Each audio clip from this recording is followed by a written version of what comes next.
and welcome to another episode of Behind the Cards. I am your host, the Congress Guy. Today's episode, we're going to be talking about how to date your playing cards. So when you buy an old deck, how do you really know how old it is? Do you go by what the Ace of Spades says if it's got a date code? Do you go by a copyright date on the picture? Do you find an ad card or say a bridge points table that has a date on it, revised rules? There are so many different factors in to help determine how old a deck is, and we're going to go through that in this episode. So let's begin.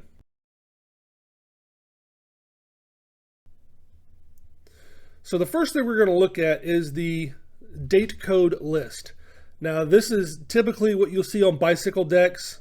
I believe that's the first brand that this code was used for.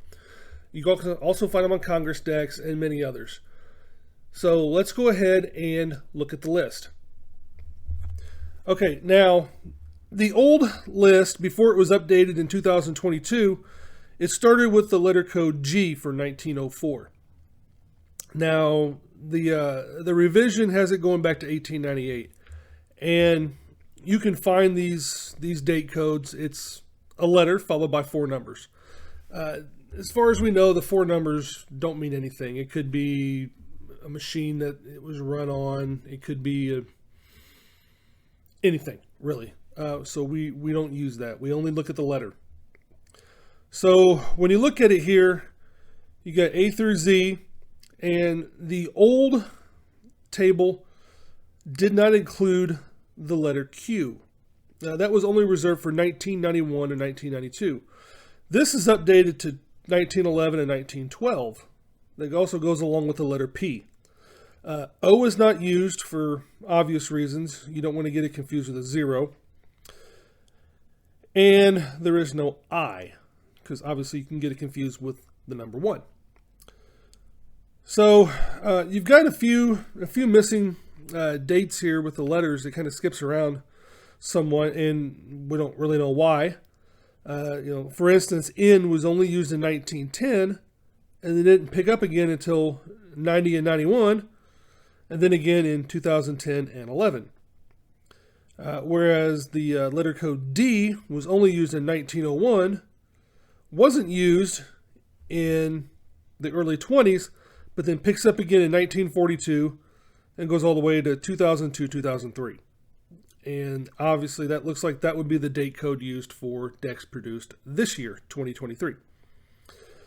Like I said, Q was only used sporadically 1991, 92, but has been revised to include decks from 1911 and 1912. And then for another reason, it looks like nothing was made in 1976 for the letter W. I'm not sure what happened there. And then B wasn't used in 1980 or 1981. Okay, so this is the date code table. Now, how can we use this to determine what age of the deck that we have if one letter spans multiple decades, every 20 years? And that's when you get into tax stamps, which is our next area of focus. Next up, we are going to look at the tax stamps, and that will also go over into the blue seals and black seals. So what are tax stamps?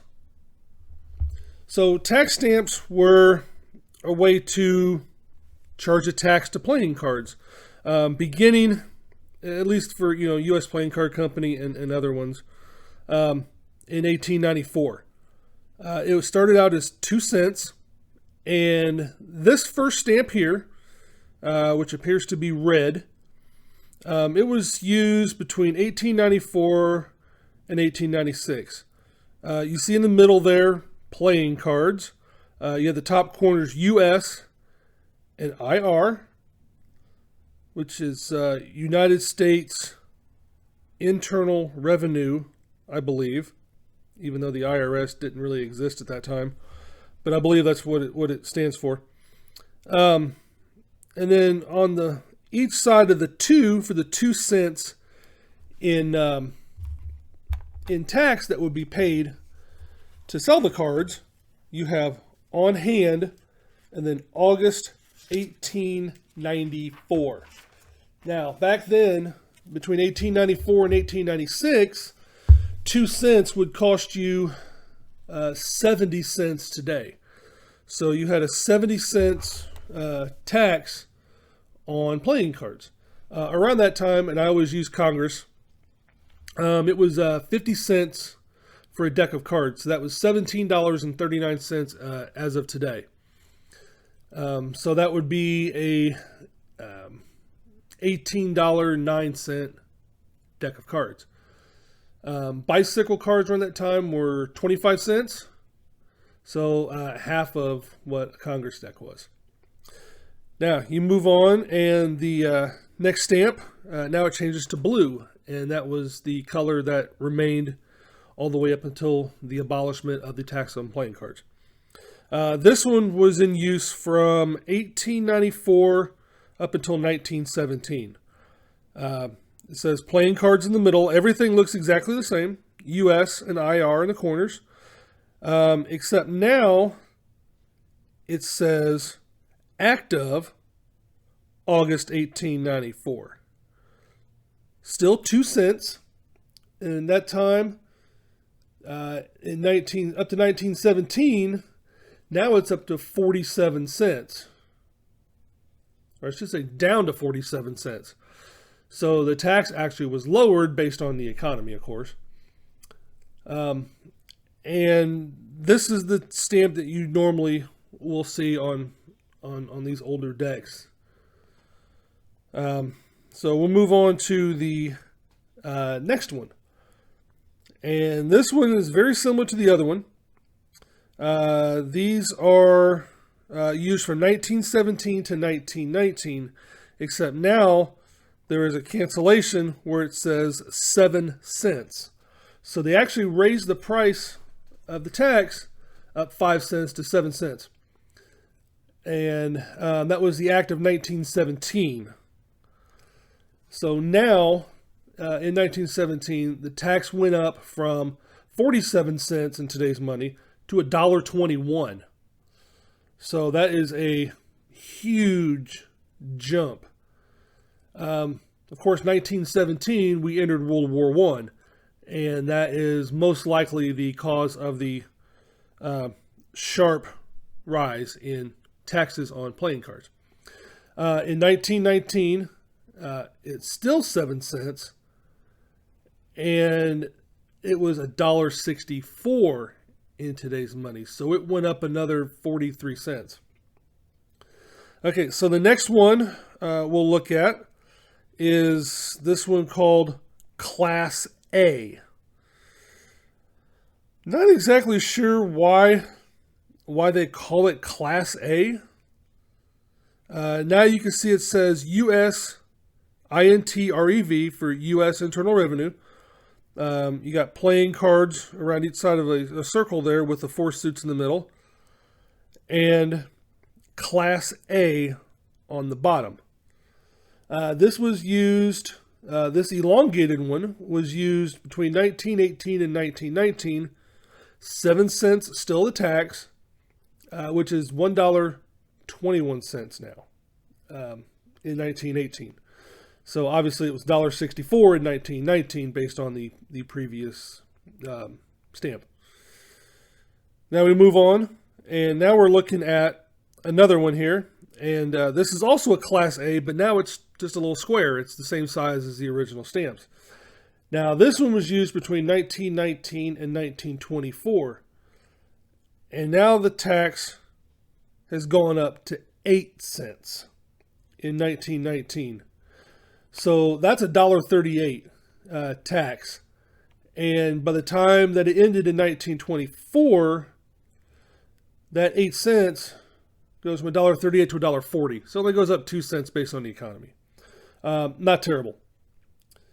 Now, the next one here is 1924 also, another square stamp.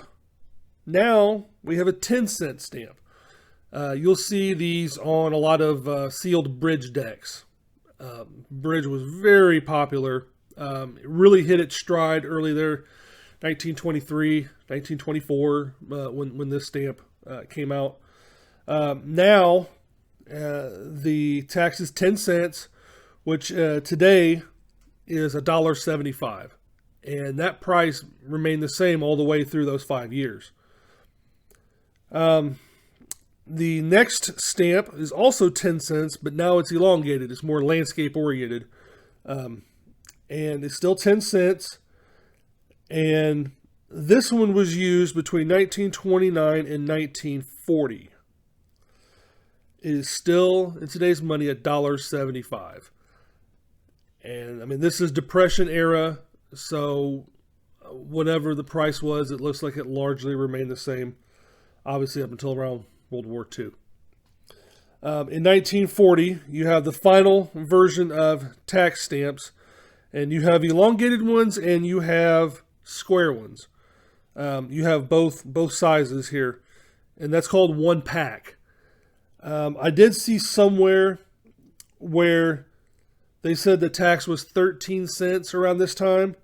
So if it started in 1940, it would be about $2.78 in today's money for a tax on playing cards, which is kind of high. And in 1965, it ended. So what are we going to get to replace the tax stamps? Well, that's where your blue seals come in.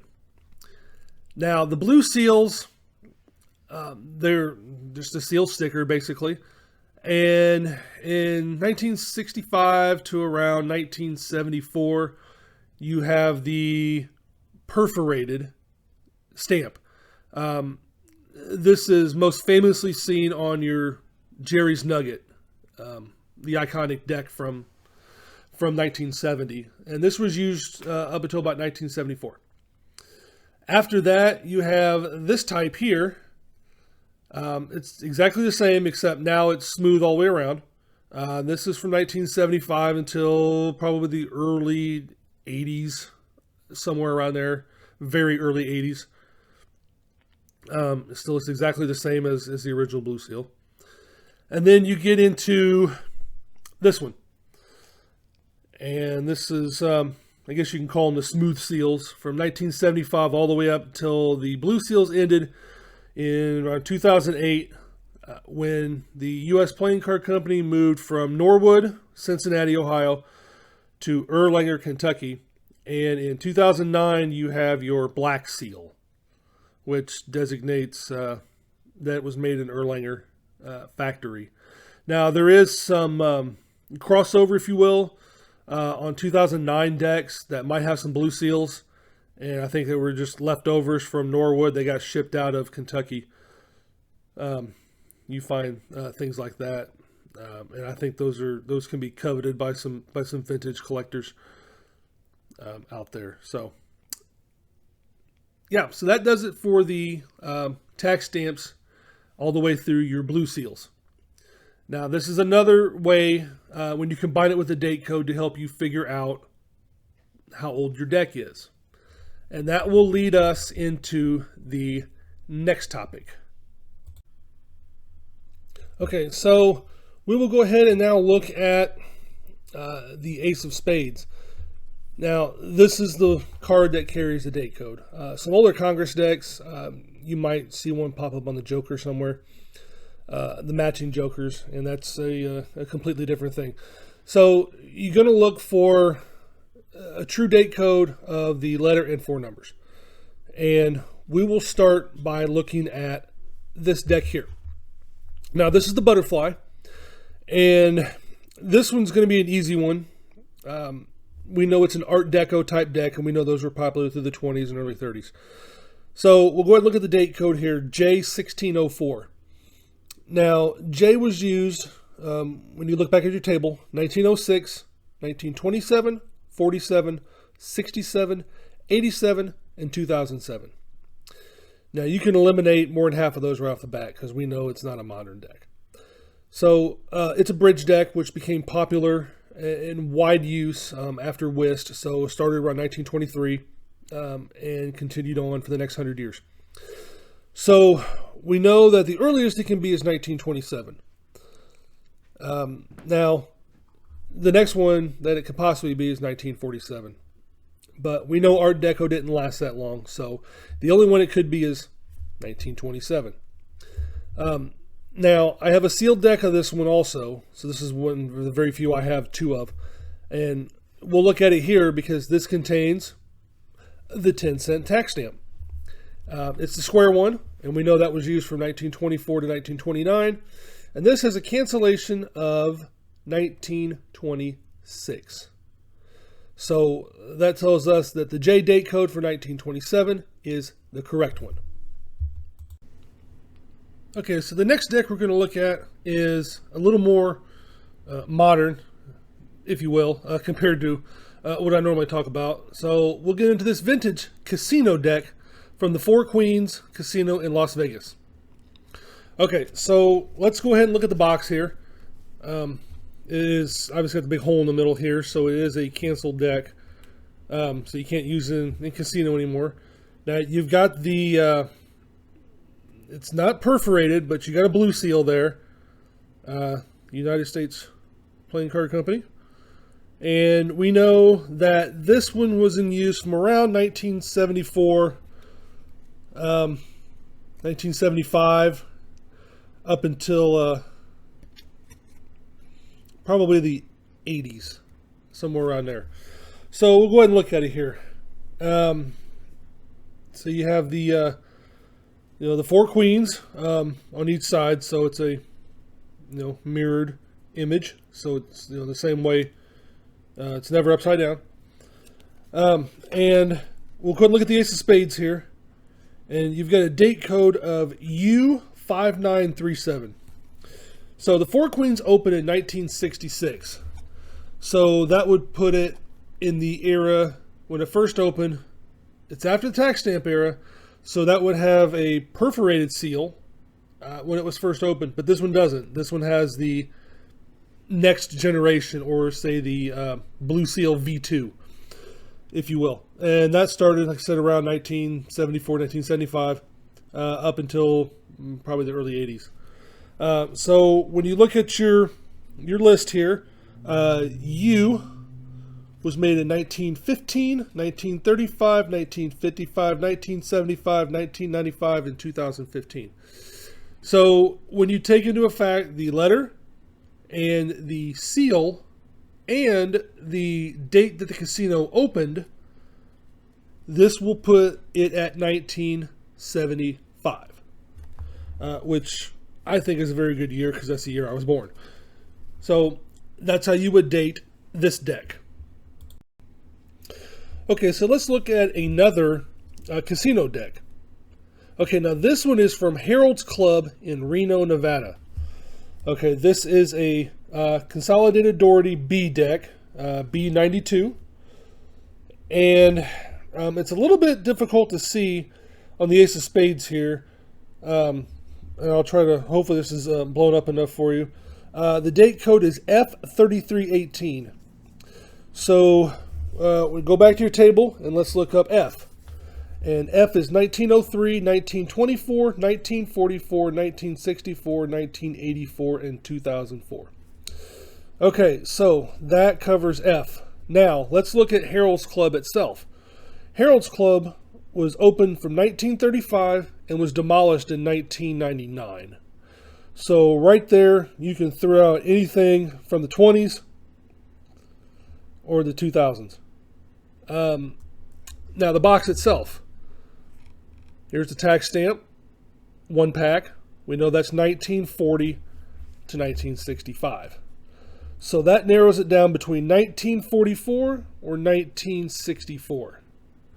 Now this one, I will tell you, I am not sure. Now let's look at the box. So the one side here, you've got back number 67, extra selected for club special. Not really anything special there. Consolidated Doherty, Division of the United States Playing Card Companies on the side of the box. And you've got the sticker over the front here, For Your Pleasure, Harold's Club, Reno, Nevada. Now, based on the font of the advertisement for the club casino, I am going to estimate this at 1964. That just looks like something that probably wasn't made in the 40s, but I've been wrong before.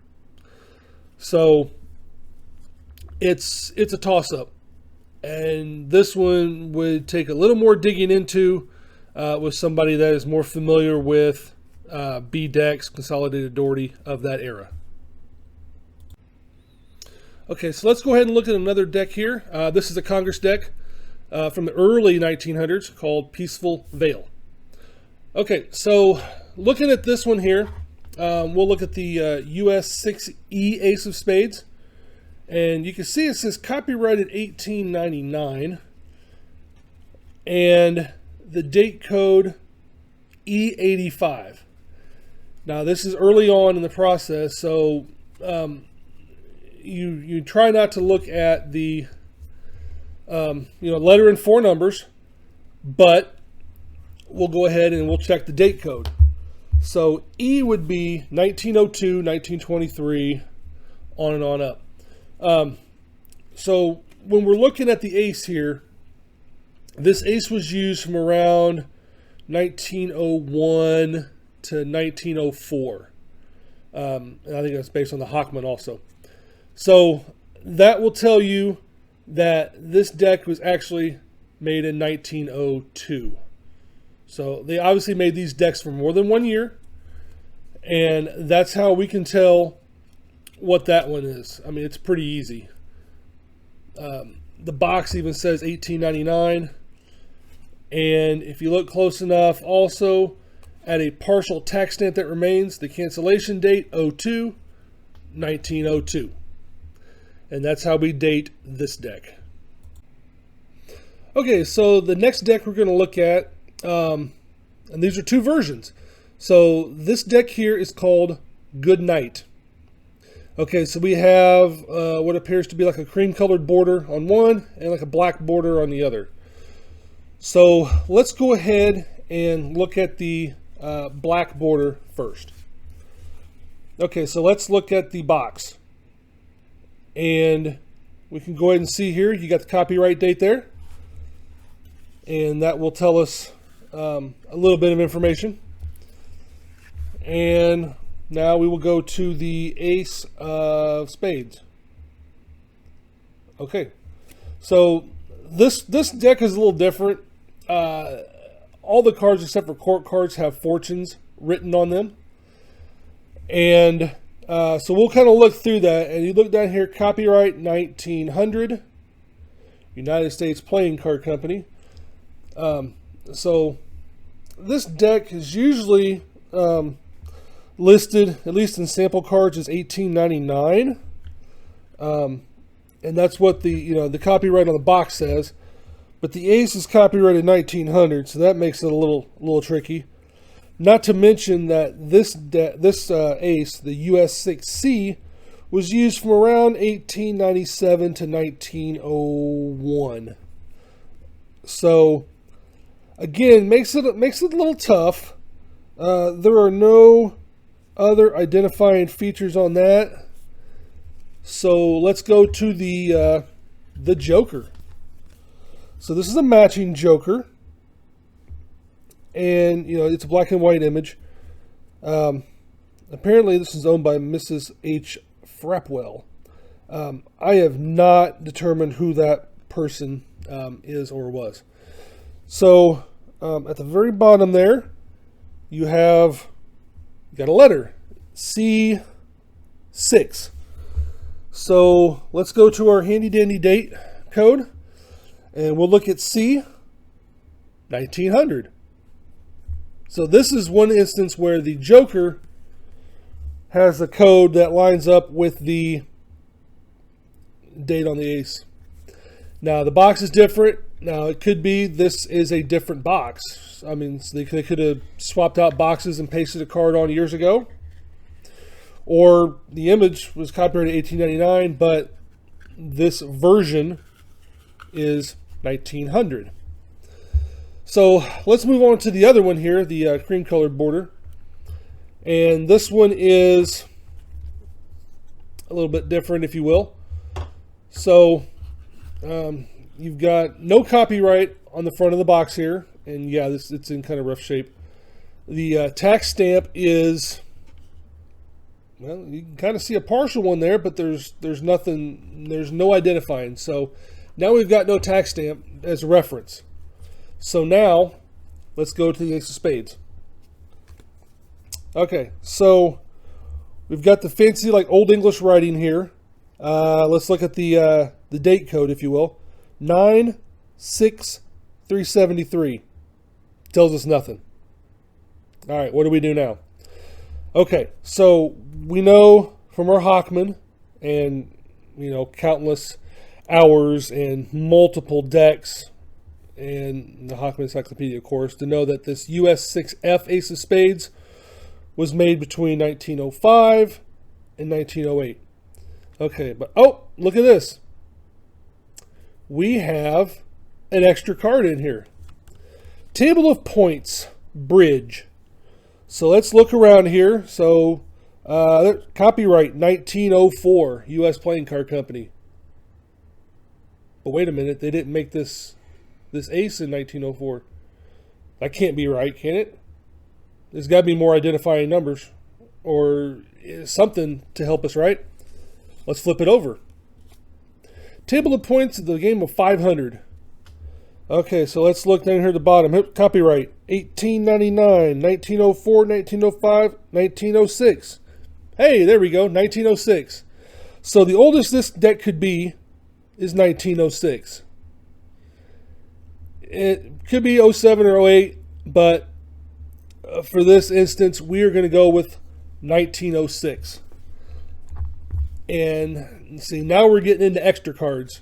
And that can be a huge help in identifying what you might have as far as trying to date something.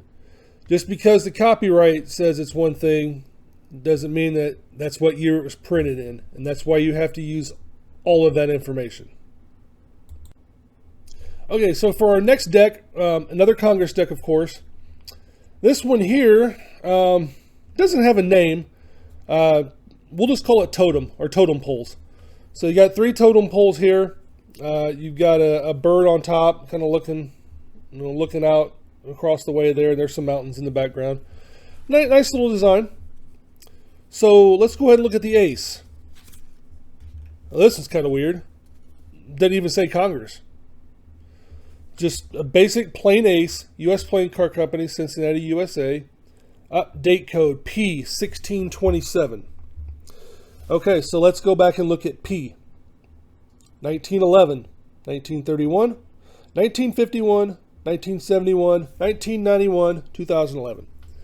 Okay, so we've got no identifying that this is Congress based on the ace of spades.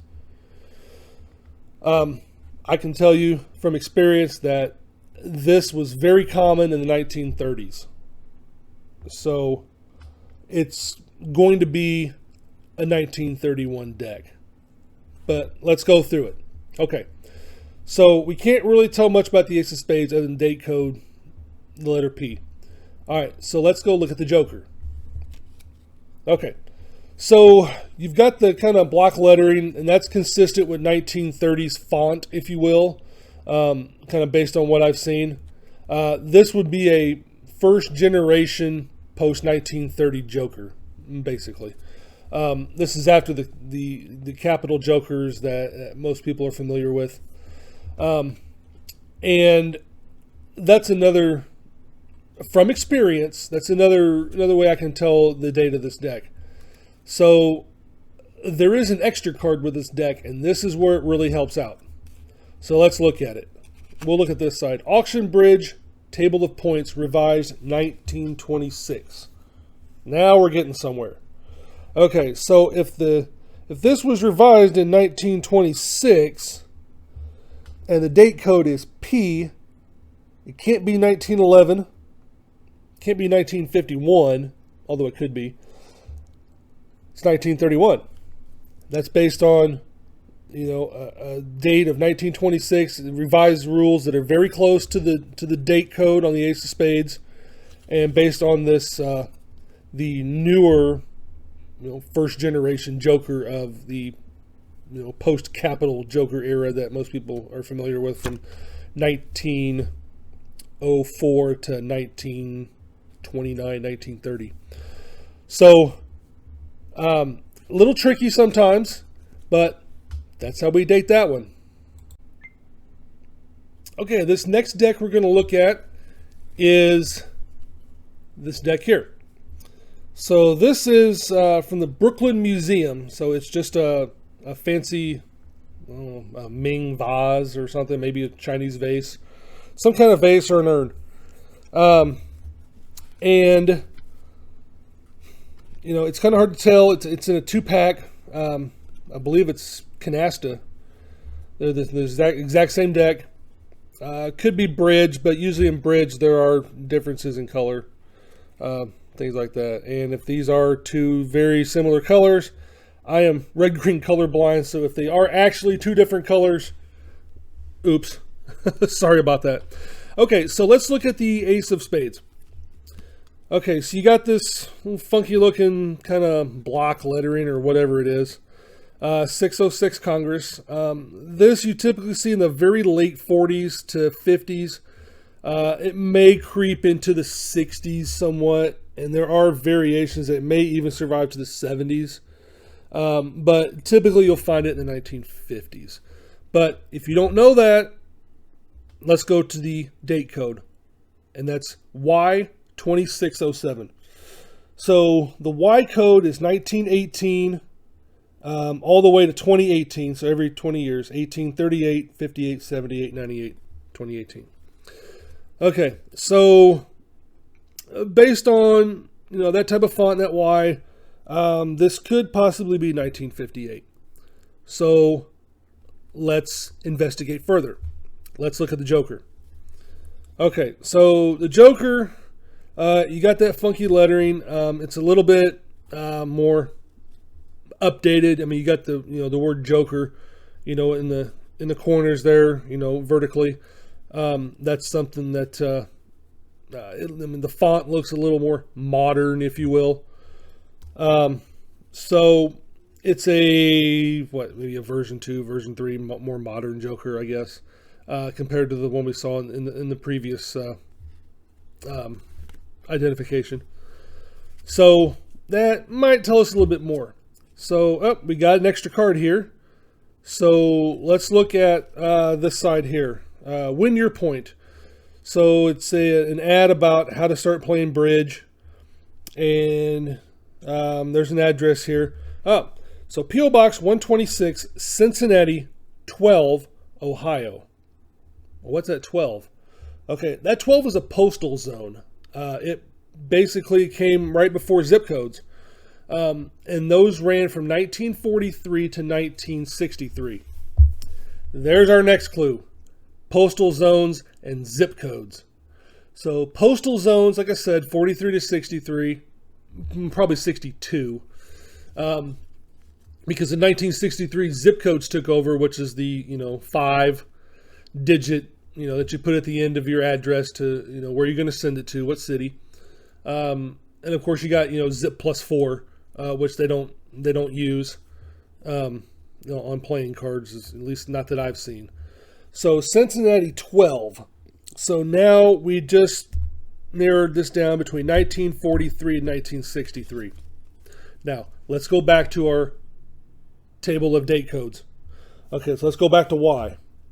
So if the postal zone was used from 43 to 63, and you got a Y code, can't be 1938, can't be 1978, it has to be 1958.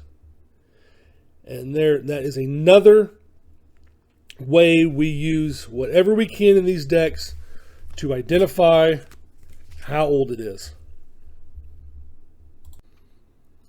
So I hope everybody enjoyed this video. I hope I wasn't too confusing to everybody. So, a lot of people want to date their cards on tax stamps or the date code, the ace of spades, but you have to take into account so many different other factors. Your postal zones, your zip codes, and then you will gain experience on knowing which ace of spades was used, through what era, if it was the decade of the 40s, or, if it was used between the 1910s and 20s, was it used after 1960? You have to put all of that together to get an idea of how old or how new your deck is. And it's challenging. I'm not gonna lie, it's very challenging. Like I said, I get a lot of these newer, if you will, newer from what I collect, newer Congress decks from people, and they want to know how old they are, but sometimes I just can't tell them. And I learn something new every day. And it's funny because when I looked at that totem pole deck that I showed earlier in the video, I thought it was from the early 50s, but I hadn't looked at it in a long time. And when I saw that ace of spades and then the extra card that had the 1926 on it, I'm like, this deck's 20 years younger or older than I thought. So, I'm always learning. I'm always trying to adapt. I'm always trying to make sure that everybody has the most recent information on ages of their decks. And even on eBay, I will reach out to sellers and say, hey, hi, I just want to let you know that, hey, this deck's older than you think it is, or it's not quite as old as you think it is. I'm going to help those people out. They're not trying to mislead people, don't get me wrong, but I want to make sure that everybody has the most accurate information, because sometimes these decks, you can't find them on the internet when you're trying to research. And eventually I'll have them on my website one day. I still need to learn a little more about them. Okay, a lot more. So it's constant learning and updating. So I hope you guys enjoyed this video, and make sure that you guys subscribe to the channel and set those notifications to all. And if you guys got any questions, you can leave a comment below, or you can email me at thecongressguy@yahoo.com, and we will see you on the next video. Thanks, guys.